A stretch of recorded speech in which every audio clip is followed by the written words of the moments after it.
The Great Hall of Prime was silent. 147 representatives from across the galaxy sat in their seats, their many eyes fixed on the figure standing alone in the center of the chamber. General had served the Empire for 300 years. He had conquered 11 worlds. He had never known fear until he began studying the small blue planet called Earth. "You won't survive a war with humans," he declared. His voice echoed off the ancient walls. "I am begging you, do not do this." High Commander leaned forward in her throne. Her silver scales caught the light as she moved. She was the most powerful being in the known galaxy, and she did not like what she was hearing. "General," she said slowly, "you have studied these creatures for 30 years. You have watched them through our hidden probes, and now you come before this council with fear in your voice. Explain yourself." Pressed a button on his wrist device. A hologram appeared in the air above him. It showed a planet of blue oceans and green land, beautiful, small, fragile. "This is Earth," said, "home to 8 billion humans. They have only existed for a short time. They have never left their solar system. They have technology that we considered primitive 1,000 years ago." He paused. "And they are the most dangerous species I have ever encountered." Laughter rippled through the chamber. One of the council members, a large creature with 4 arms, stood up. "General, we have conquered 47 worlds. We have defeated species with far greater technology than these humans. Why should we fear creatures who still fight wars among themselves?" Turn to face him. "Because that is exactly why you should fear them. They are always at war. They never stop fighting. They fight each other over land, over ideas, over things we cannot even understand. War is not something they do. It is something they are." He changed the hologram. Now it showed images of human history, soldiers marching through snow, ships burning on dark oceans, cities reduced to ash and rubble. "Look at them," continued. "They survive in conditions that would kill any other species. They live in frozen wastelands where the temperature falls below survival limits. They live in deserts with no water. They live on mountains where there is barely enough air to breathe. And they do not just survive, they thrive." High Commander waved her hand dismissively. "They are resilient. We have faced resilient species before." "No," said firmly. "You have not faced anything like this. When we conquered they surrendered after we destroyed their 3 largest cities. When we invaded their government collapsed within days. That is how war works for every species we have encountered. You destroy their hope and they give up." He pulled up another image. It showed a group of human soldiers, dirty and wounded, holding their weapons and smiling at the camera. "Humans do not give up. I have studied their history for 3 decades, and I have never found a single example of humans surrendering simply because they were losing. They fight when they are outnumbered. They fight when they fight when there is no logical reason to continue fighting. And when they cannot win, they make sure their enemy loses everything." The chamber was quieter now. Some of the council members were beginning to look uncomfortable. "There is a human concept," said, "that they call spite. It means they will harm themselves just to harm their enemy more. They will burn their own cities so we cannot use them. They will destroy their own resources so we cannot take them. They will die standing rather than live kneeling." High Commander stood up. She was tall and terrible, and her eyes burned with cold fire. "Enough," she said. "I have heard enough. General, your concern is noted.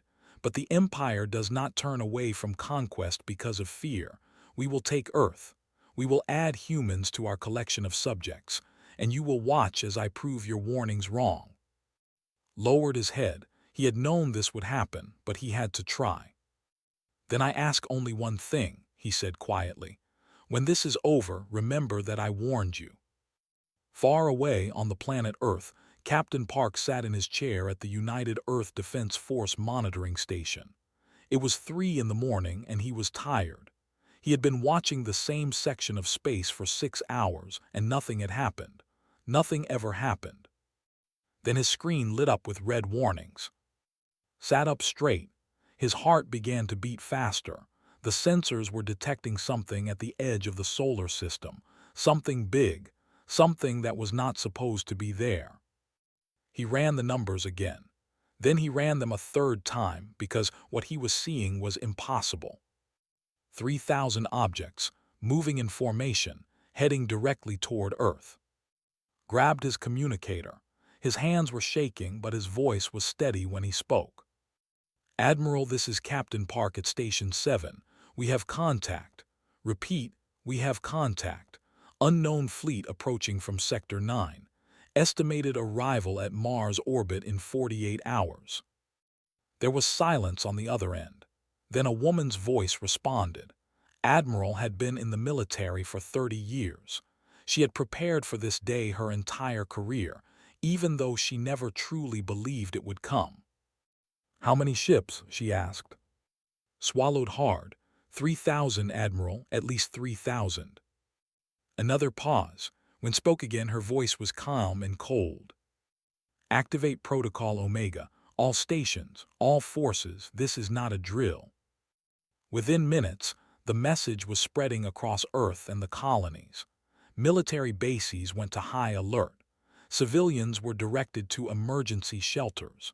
The entire human race was waking up to a truth they had always suspected but never confirmed. They were not alone in the universe, and whatever was coming, it was not coming in peace. On Mars colony, Sergeant heard the alarm while he was eating breakfast. He looked at his fellow soldiers. Some of them were young, barely 20 years old. They had joined the military during peacetime, thinking they would never see real combat. Was older. He had studied history. He knew what humans were capable of when their backs were against the wall. "Listen to me," he said to his soldiers. "Whatever is coming, we face it together. We face it as humans have always faced the darkness, standing up, fighting back, never giving in." In the monitoring station, Park watched the enemy fleet grow closer. He thought about his family in. He thought about his daughter, who was only 7 years old. He would not let those ships reach Earth. Whatever it took, whatever it cost, he would do his duty.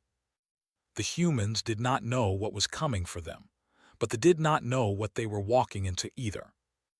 General sat alone in his quarters aboard the command ship. He pulled up the hologram of Earth one more time and stared at it for a long moment. "I tried to warn them," he whispered to himself. "I tried." The fleet moved forward through the cold darkness of space. 3,000 ships, the greatest invasion force the Empire had ever assembled. They had conquered 47 worlds. Earth would be the 48th. Or so they believed. High Commander stood on the bridge of her flagship and looked at the planet Mars through the viewing screen. It was red and dusty and ugly. A human colony of 50,000 people lived beneath its domes. They would be the first to fall. "Open a channel to the human settlement," she commanded. "Tell them to surrender. Tell them resistance is useless. We will give them 1 hour to open their gates." Her communications officer obeyed. The message was sent. Then they waited. 1 hour passed, then 2, then 3. No response came from Mars. "They are frightened," said with satisfaction. "They are hiding in their shelters, praying for mercy." General stood in the shadows at the back of the bridge. He said nothing, but his eyes were troubled. Humans did not go quiet because they were afraid. They went quiet because they were planning something. "Send the landing force," ordered. "Take the colony. Bring me their leaders." 2,000 soldiers loaded into transport ships and descended toward Mars. They were the elite of the Empire. Each one had fought in at least 5 campaigns. They expected frightened civilians and weak resistance. The transport ships landed in a cloud of red dust near the main dome. The soldiers formed ranks and marched toward the gates. Everything was silent. No alarms, no defenders, nothing. The first soldiers reached the gates and found them open. They exchanged confused looks.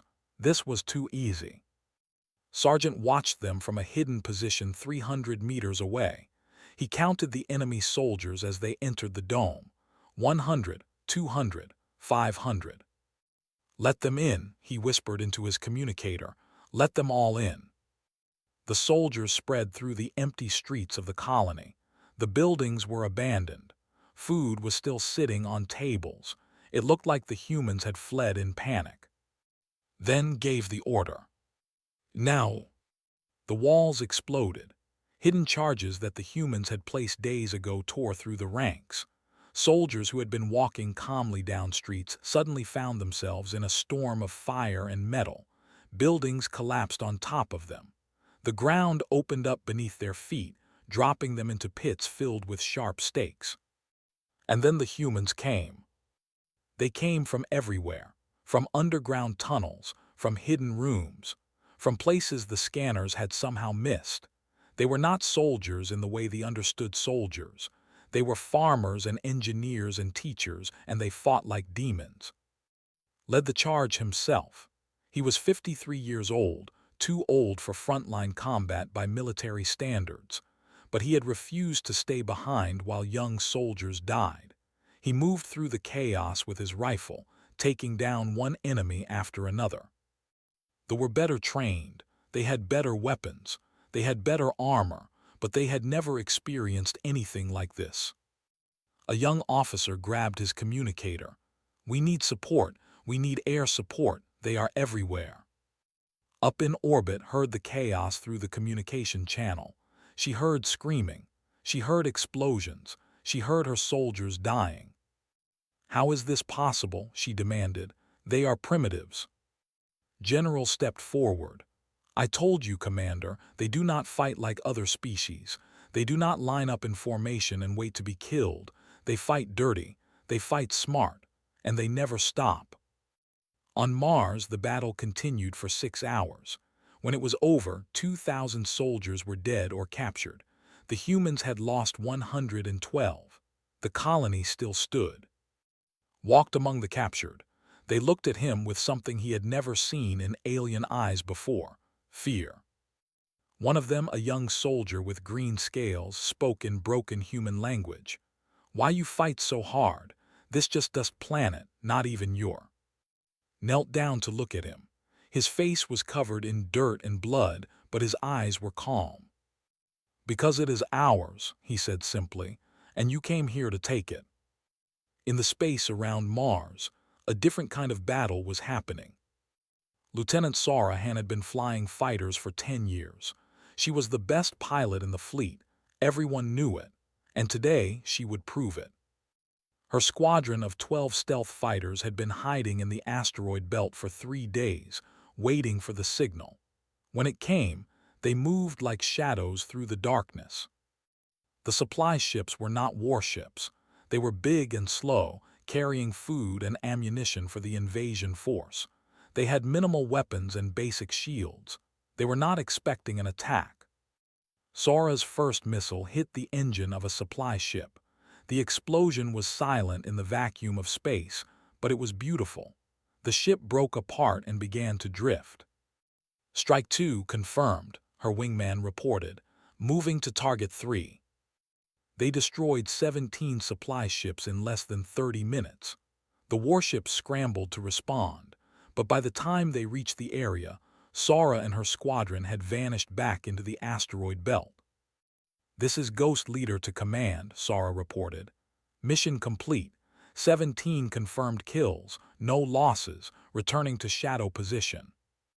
Admiral received the report on the hidden lunar base. She allowed herself a small smile. The first day of the war was over, and humanity was winning. But she knew this was only the beginning. They had 3,000 ships. Humanity had 400. The math was not in their favor. Send word to all commands, she ordered. Today we showed them what we can do. Tomorrow we show them more. We will not fight their war. We will make them fight ours. On the flagship, High Commander was in a rage. She had expected to take Mars in a single day. Instead, she had lost 2,000 soldiers and 17 supply ships. It was a disaster. How did this happen? She screamed at her officers. How did they know where our troops would land? How did they know where our supply ships would be? No one had an answer. The humans had outmaneuvered them completely. General watched the chaos from his corner of the bridge. He felt no satisfaction. He had tried to warn them. He had tried to explain what they were facing. But they had not listened, and now the price was being paid in blood. One of the officers approached with a data pad. "Commander, we are receiving a transmission from the human fleet." "Put it through," growled. The screen flickered and Admiral appeared. She was a small woman with gray in her hair and steel in her eyes. She did not look afraid. "This is Admiral of the United Earth Defense Force," she said. "You have invaded our territory. You have attacked our people. We will not surrender. We will not negotiate. We will fight you until one of us is destroyed." She paused. "And it will not be us." The transmission ended. The bridge was silent. Turned to her officers. "Prepare the full fleet for assault. If they want a war, I will give them a war they will never forget." As the fleet began to move toward Earth, a message was spreading across the human colonies. It was simple, only a few words, but it carried the weight of all human history behind it. "They came to conquer. We will make them regret it." In bunkers and bases, in ships and stations, humans read the message and prepared for what was coming. They were outnumbered. They were. By any logical measure, they should have been terrified. But logic had never been humanity's greatest strength. Stubbornness was, spite was, the refusal to kneel no matter the cost. Sergeant looked at the red sky of Mars and cleaned his rifle. Lieutenant Sora hand-checked her fighter and planned her next attack. Admiral studied her maps and moved her pieces. The war had begun, and they were about to learn what it truly meant to fight humans. 6 months had passed since the invasion began. They held the major cities of Earth. Their flags flew over New York, Beijing, Moscow, and a dozen other capitals. By any standard measurement, they had won. But they had not won, not really. Commander Lee moved through the tunnels beneath Seoul. The city above him was in ruins. They had bombed it for 3 weeks before they managed to land their troops. Even then, it had taken another month of street-by-street fighting before they could claim control. Now led what remained of the Seoul resistance. 400 fighters, hiding in tunnels that had been built a century ago in case of nuclear war. They did not know these tunnels existed. That was their first mistake. "Report," said to his second-in-command, a young woman named. "2 supply convoys hit last night," she replied. "One near the old stadium, one near the river crossing. 17 enemy casualties confirmed. We lost 2. Nodded slowly. 2 more names to add to the memorial wall. 2 more families who would never see their loved ones again. But 17 dead meant 17 fewer soldiers to hunt his people." "And the power station?" Smiled grimly. "Destroyed. They will have no electricity in the eastern sector for at least a week." Every night it was the same. The resistance would strike somewhere in the city. A supply convoy, a patrol, a communications tower, nothing big enough to draw the full attention of the forces, just enough to remind them that they were not safe. They would never be safe. They called it terrorism. Humans called it war. On the other side of the planet, in what remained of Geneva, Doctor worked in a hidden laboratory. She had been a before the war, studying life forms from other planets through data collected by space probes. Now she was studying themselves. "Look at this," she said to her assistant, pointing at a microscope screen. "Their immune system is incredibly specialized. They evolved on a planet with almost no bacterial life. Their bodies have no defense against infection." Her assistant, a young man named, leaned in to look. "What does that mean for us?" Sat back in her chair.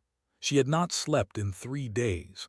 Her eyes were red and her hands were shaking from too much coffee, but she was close to something important.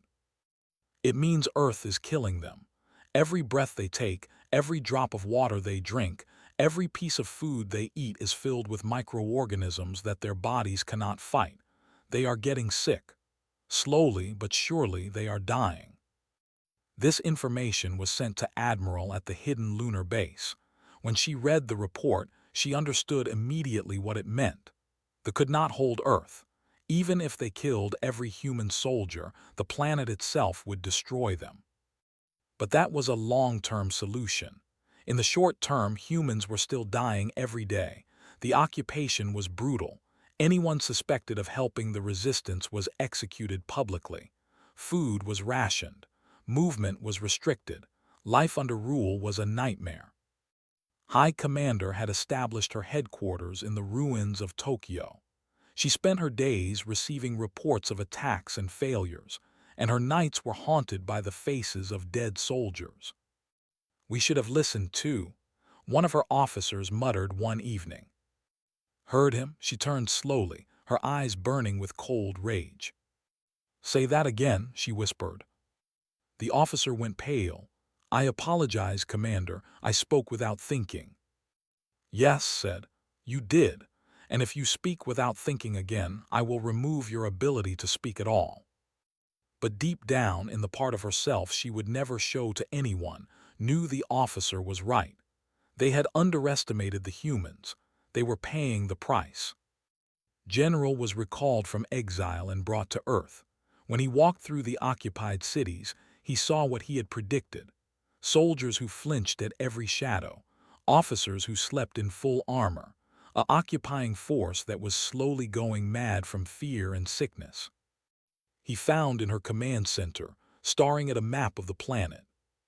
"You sent for me," he said simply. "Did not turn around. Tell me how to win this war." Was silent for a long moment. Then he walked to her side and looked at the map. Red markers showed positions. Blue markers showed known resistance activity. There were far more blue markers than red. "You cannot win," he said finally. "Not in the way you want to win. You can hold territory, but you cannot hold their spirit. You can destroy their cities, but you cannot destroy their will to fight. And every day we stay here, more of our soldiers get sick. More of them die. The humans are not defeating us. They are consuming us." Finally turned to face him. She looked older than she had 6 months ago. The war had aged her. "Then what do you suggest?" "Leave," said. "Take what we have learned and go home. Find another target. Let Earth be." "That is not an option. The Council would never accept such a retreat. I would be executed for failure." Nodded slowly. He had known she would say that. Pride and politics had trapped them in a war they could not win. That night in a basement in Seoul, Commander Lee received a message from the Resistance Network. Doctors' research had been distributed to every cell on the planet. They were dying. They just did not know how fast. Gathered his fighters. They were tired and hungry, and many of them were wounded. But when they heard the news, something changed in their eyes. "We are winning," told them. "Not through battles alone, but through survival. Every day we hold on, they grow weaker. Every night we strike, they lose more hope. They came here thinking we were easy prey. Now they are trapped in a war they cannot escape." In the darkness of the tunnel, someone started to laugh. Then another person joined in. Soon, all 400 resistance fighters were laughing together. It was not the laughter of joy. It was the laughter of people who had stared death in the face and refused to blink. On the surface above them, patrols heard the sound echoing up from somewhere underground. They could not find the source. They could never find the source. But they heard the laughter, and it terrified them. Admiral looked at the stars from her window on the lunar base. Somewhere out there, they waited. Somewhere out there, answers waited. She made a decision. "Begin Project Counterweight," she ordered. "It is time to stop defending and start attacking." The long night was not over, but somewhere in the darkness, the first light of dawn was beginning to appear. Engineer Minu had not seen sunlight in 8 months. He worked in an underground facility somewhere beneath the mountains of Argentina, surrounded by machines and screens and pieces of alien technology that should have been impossible to understand. He understood them anyway. The energy core is based on a principle we theorized about 20 years ago, he explained to the team of scientists around him. They just figured out how to make it work. Now, so have we. On the table in front of him sat a weapon. It looked like a human rifle, but inside it carried power cells and targeting systems. A hybrid, human creativity merged with alien technology. How long until we can mass-produce these? Admiral asked through the video screen. Minu wiped the grease from his hands. 3 months, maybe less if we can get more materials. You have 2 months, said. Make it work. Across the world, similar scenes were playing out. In hidden factories and secret laboratories, human scientists and engineers were taking apart captured equipment and learning its secrets. What had taken the centuries to develop, humans were replicating in months. It was not because humans were smarter. It was because humans were desperate, and desperate people could achieve things that comfortable people could not. Lieutenant Sara hand flew her stealth fighter through the wreckage of a battleship. The ship had been destroyed in a raid 3 weeks ago, and now teams were stripping it for parts and information. "Command, this is Ghost Leader," she reported. "I have found something interesting." "Go ahead, Ghost Leader." Sara guided her fighter closer to a section of the hull. "There is a communication array here that is still partially intact. It looks like it might contain navigation data. Can we send a salvage team?" "Confirmed, salvage team en route. Good eyes, Lieutenant." That navigation data would eventually reveal the locations of 17 outposts and supply stations. Within 6 months, all of them would be destroyed. But the most important development was happening on a different level entirely. Admiral had spent months reaching out to other species conquered by the Empire. She had used captured communication equipment to send messages across the galaxy. Most went unanswered. Some were ignored. But a few responses came back. "My name is N," the alien on the screen said. He was small, with large, dark eyes and gray skin. His planet had been conquered 80 years ago. His people had lived under rule for 3 generations. "You are the humans." "I am Admiral of the United Earth Defense Force." "Yes, we are the humans." N was silent for a moment. "We have heard stories about your world, stories that they try to suppress. They say you are winning. They say you are the first species to truly fight back." Leaned forward. "The stories are true, we are fighting, and we are not just fighting for Earth.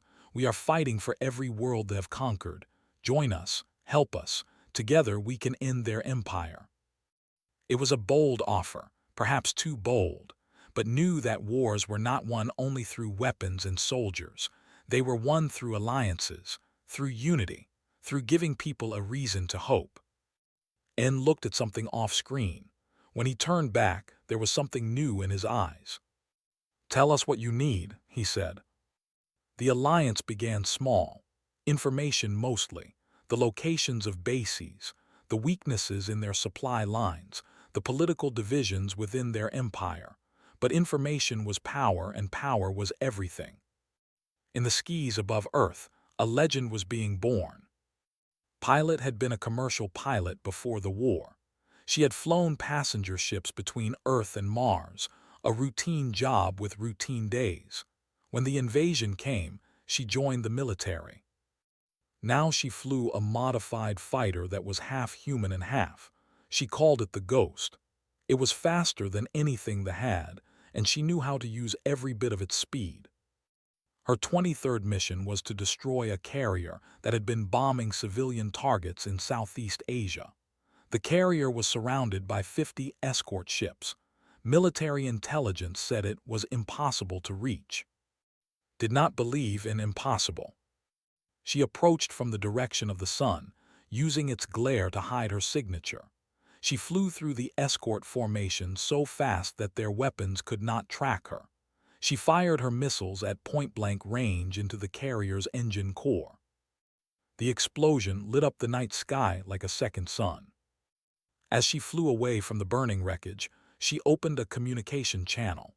She broadcast on all frequencies, knowing that both humans and would hear. "We are coming," she said simply. Then she disappeared into the darkness. The message spread across Earth within hours. Humans who had been hiding in shelters heard it and felt hope. Resistance fighters who had been exhausted and defeated heard it and found new strength. And the heard it and felt something they had not experienced since the war began. Real fear. General made a decision. He had watched the war for 8 months. He had seen his people dying from human weapons and human diseases. He had seen an empire that had never lost a war slowly bleeding to death on a small blue planet. And he had realized something important. They would not win. They could not win. The only question was how many would die before the end. Late one night, he sent a coded message to the human resistance. It contained information about troop movements and defense positions. It was treason. It was betrayal. But it might save lives on both sides. Commander Lee received the message in his tunnel headquarters beneath Seoul. He did not trust it at first. It could be a trap. It could be misinformation designed to lead them into an ambush. But he sent scouts to verify the information, and everything checked out. Somewhere in the command structure, someone was helping them. "Who are you?" asked in his reply message. The answer came back the next day. "Someone who tried to stop this war before it started. Someone who wants it to end before there is nothing left." The Galactic Council received a report on the situation on Earth. It included footage that they had tried to suppress. Footage of human soldiers laughing and singing in bombed-out shelters after a small victory. Footage of civilians refusing to bow to their conquerors. Footage of a species that simply would not break. One of the council members, an ancient being with too many eyes, watched the footage in silence. When it ended, he spoke one word. "What?" His assistant tried to explain. "They appear to be celebrating, Elder. Despite their losses, despite their situation, they are celebrating." The Elder watched the footage again. He had lived for 1,000 years. He had seen empires rise and fall. He had thought he understood all the species of the galaxy.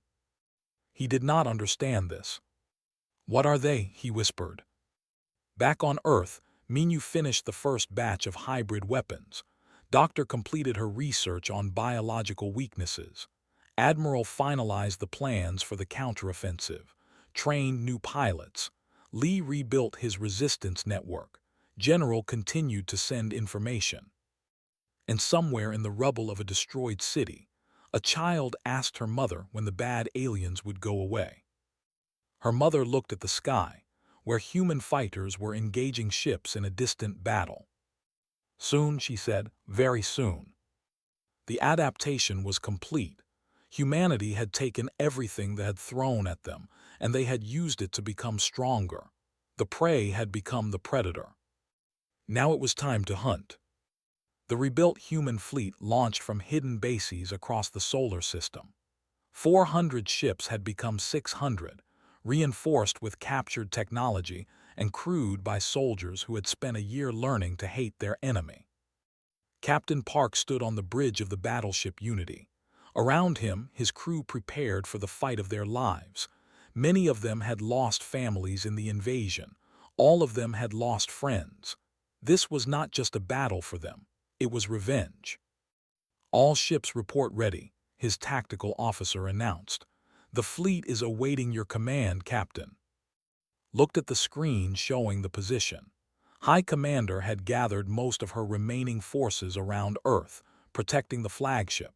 She expected the humans to attack the occupation zones. She expected them to try to liberate their cities. She was wrong. "All ships advance," ordered. "Target the flagship, everything else is secondary." The human fleet moved as one. 600 ships flying in tight formation, heading straight for the heart of the force. It was bold. It was reckless. It was exactly what humans did best. On the flagship, alarms began to sound. High Commander rushed to the bridge. She had been in her quarters trying to sleep for the first time in days. Sleep had not come. It never came anymore. "What is happening?" she demanded. The humans are attacking, Commander. Their entire fleet. They are coming directly at us. Stared at the tactical display. The human ships were outnumbered 3-1. They should have been using their smaller numbers to fight a defensive war, picking at forces from the shadows. Instead, they were charging straight into a battle they should not be able to win. "They are insane," she whispered. General stepped forward. "No, Commander, they are human. They do not fight the way we expect because they are not fighting for territory or resources. They are fighting for something else, something we do not understand." What are they fighting for?" Looked at the approaching human fleet, with something like respect in his eyes. "Pride," he said. "Spite, the refusal to be beaten. They would rather die attacking than live defending, and they would rather watch the universe burn than kneel to anyone." The battle began. Lieutenant Sarahan led the first wave, her squadron of stealth fighters slicing through the formation like a knife through water. She had trained for this moment for months. Every pilot in her squadron knew exactly what they had to do. Ghost Squadron target their communication arrays first, blind them, confuse them, then hit the engines. The fighters moved with perfect coordination. Ships began to explode, their crews dying before they could even understand what was happening. The communication arrays went dark. The engines began to fail. Captain Park watched the chaos from the bridge of the Unity. The plan was working. They had never faced an enemy that fought like this, an enemy that mixed stealth and aggression, caution and recklessness, in ways that made no logical sense. "Push forward," he ordered. "Do not give them time to regroup." The human fleet crashed into the formation like a wave against rocks. Ships exploded on both sides. Crews fought and died in the cold darkness of space. It was brutal and horrible and glorious all at once. On the surface of Earth, the resistance rose up. Commander Lee led his fighters out of the tunnels beneath Seoul. Similar uprisings were happening in every occupied city. The forces were split between the battle in space and the chaos on the ground. They could not fight both at once. "Today we take back our home," shouted to his people. "Today we show them that Earth belongs to humans."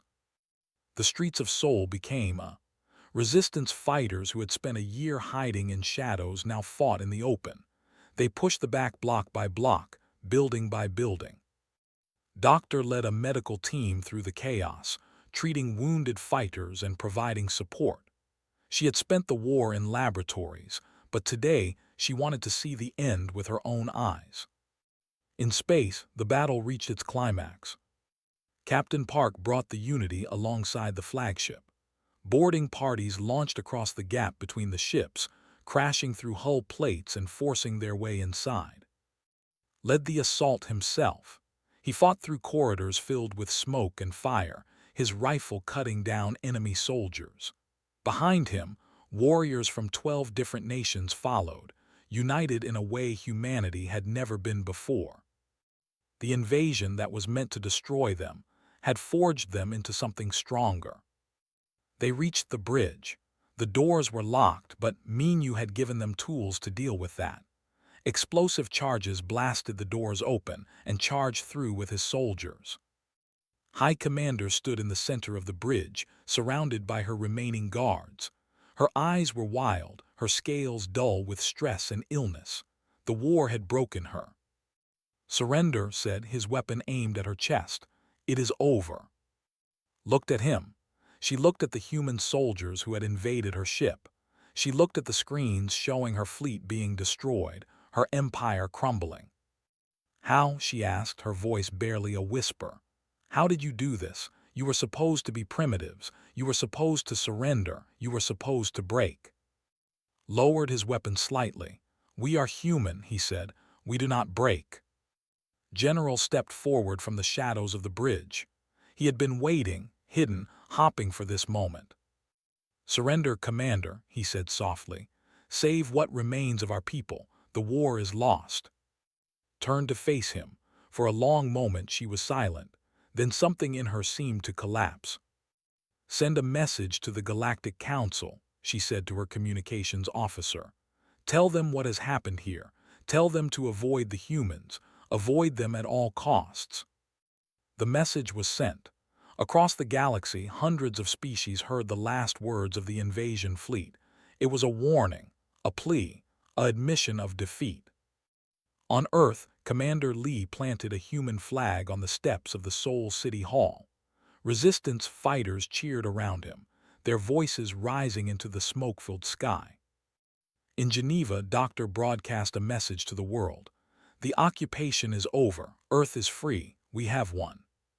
Sargent stood on the surface of Mars, looking up at the stars. He had captured the first ship to land intact on the planet. It sat behind him, surrounded by human soldiers who were already learning its secrets.